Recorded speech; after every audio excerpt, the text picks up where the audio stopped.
Alors ces équipes commencent à être habituées. Si vous nous rejoignez maintenant, sachez que depuis ce matin, elles sont présentes, 6 équipes belges sur les 12 qui étaient inscrites cette année. Forcément pour beaucoup d'équipes, cette année un petit peu spéciale a été délicate pour réussir à mettre en place un club ou un travail d'école, puisque tout le monde n'était pas en présentiel cette année. On parle de jeunes de 8 jusqu'à 18 ans, donc jusqu'à fin du secondaire. Voilà, donc chapeau aussi aux enseignants, aux parents, aux animateurs qui ont réussi à encadrer ces projets. Et donc, bien au niveau des robots, on a des conceptions différentes. Un robot à la découpe laser pour le Fab Lab Queue qui, je le sais, a pour vocation de faire découvrir aux jeunes le fonctionnement d'un Fab Lab et puis ce qu'on peut faire avec aussi. Et donc, eux sont basés sur Bruxelles. Ils ont utilisé notamment la découpe laser pour réaliser le carénage de leur robot. Et puis découvrir aussi l'électronique pour la commande, qui est une commande filaire pour le Fab Lab Queue. Du côté du Labo 404, là on a une équipe qui participe depuis de nombreuses années. On a utilisé beaucoup l'impression 3D cette année, donc voilà. Et alors un robot qui a la particularité aussi d'avoir un robot secondaire autonome. Comme je vous le disais, c'est une équipe qui commence à être, je pourrais qualifier d'aguerrie maintenant, qui a beaucoup d'expérience et qui va nous faire aussi, qui nous a fait la petite surprise cette année de s'inscrire aux 2 concours. Labo 404, on les retrouvera aussi. Ils ont moins de 18 ans, mais ils peuvent aussi participer, pourquoi pas, au robot autonome.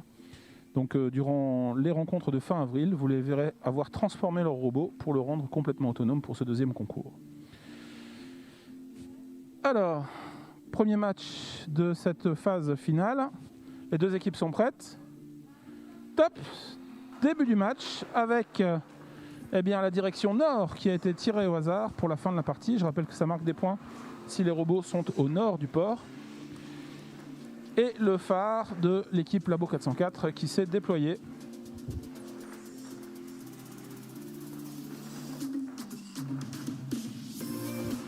Pendant ce temps-là, on aligne les gobelets sur la ligne rouge au nord du port et les gobelets verts sur la ligne verte. L'important, c'est de faire des paires, je rappelle, de ramener des paires de gobelets, chacun sur leur couleur. Ça rapporte un bonus pour toutes ces bouées, ces gobelets qui représentent des bouées et qui sont ramenés dans la zone prévue à cet effet.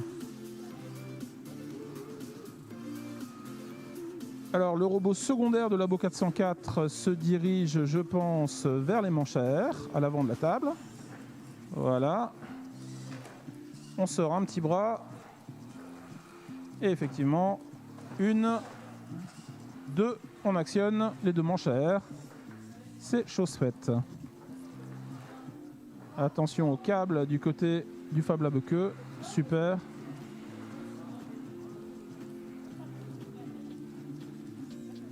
Voilà, on place les gobelets. Et je pense que maintenant, stratégiquement, on va aller se placer dans la zone au nord du port. C'est chose faite. Et on ne prend pas de risque, on s'arrête là. Il reste peut-être quelques secondes à jouer. 10 secondes. Attention. 4, 3, 2, 1. Fin du match. Voilà, arrêt du robot par le bouton d'arrêt d'urgence pour le robot sans fil de Labo 404. Et le comptage, alors là, je vous avoue que je vais laisser l'équipe d'arbitrage faire son travail parce que ils ont une petite tablette et une petite application qui les aide.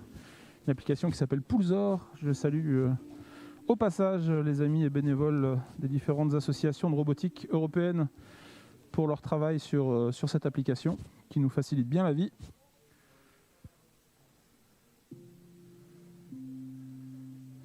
On est en train de compter, je pense, les bouées.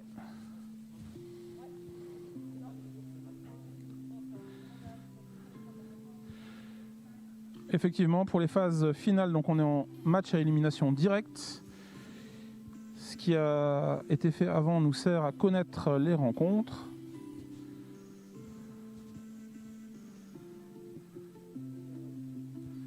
Alors, on vérifie maintenant les paires qui sont sur les lignes de couleur, comme je le disais, les paires de bouées. Et oui, là derrière, on a eu un œil sur les petits trophées qui ont rejoint le centre de la scène. Effectivement, champion, vice-champion, mais aussi prix de la créativité. On a également un petit prix pour la communication, pour les équipes qui ont réussi à communiquer efficacement sur les réseaux sociaux, l'affiche par vidéo, pourquoi pas. Et surtout pour une petite affiche sur leur stand. Et également, eh bien, j'ai dit prix de la créativité, il y a également le prix des supporters. Donc voilà, je sais que vous avez été nombreux à soutenir vos équipes en likant les photos sur la page Facebook de Robotics. Et bien voilà, symboliquement, vous n'étiez pas là, vous ne pouviez pas être là avec nous aujourd'hui, mais vous avez soutenu ces équipes à distance, on vous en remercie. Et voilà, pour la validation des points.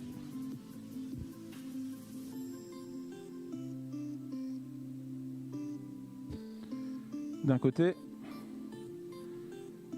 de l'autre. 52 points pour Fab Labeke, 135 points pour Labo 404. Félicitations aux deux équipes, c'est Labo 404 que nous retrouverons pour la finale. Bon, je rappelle, Fab Labeke, c'était votre première participation. Eh bien, chapeau, chapeau, parce que franchement, pour une première, voilà, on vous a retrouvé dans les phases finales. Donc, bien sûr, on espère vous retrouver l'année prochaine avec un nouveau robot, nouveau règlement. Donc, dès septembre, si ça vous intéresse, nous proposerons une petite présentation des règlements, dont le thème devrait même être connu cette année un petit peu auparavant. Allez, on laisse les équipes récupérer leurs affaires.